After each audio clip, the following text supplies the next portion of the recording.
Hi, this is Carol with Carol Joes. In today's tip, I'm going to talk about the wire guards and how to use them.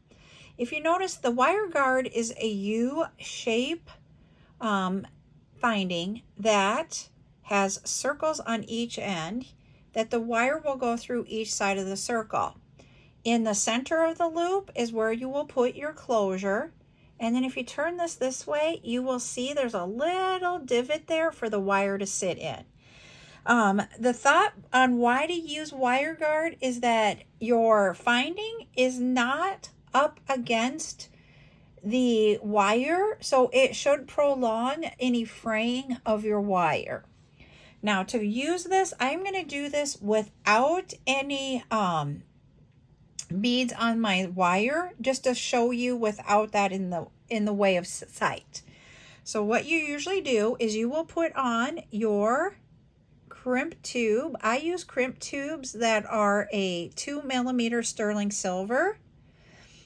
You will add on one side, you will put your bead wire through your one side of that.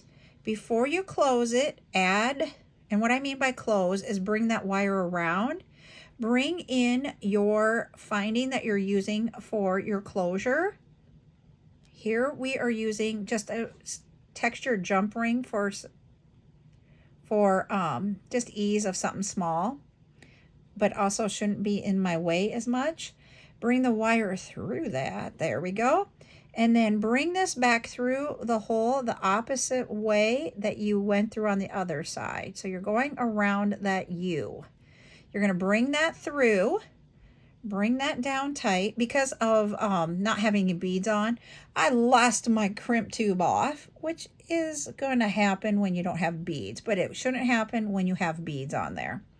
And then bring this wire through your crimp tube. Bring everything down and tighten it up, which I mean by tighten around.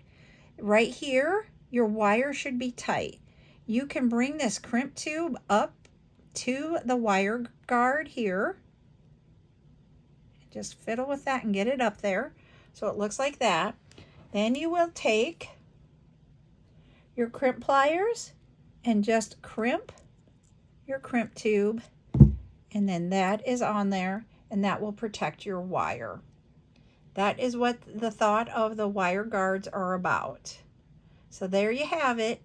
If you have any questions about that, please put them in the comments below. I hope this helped explain how to use wire guards. Have a good day.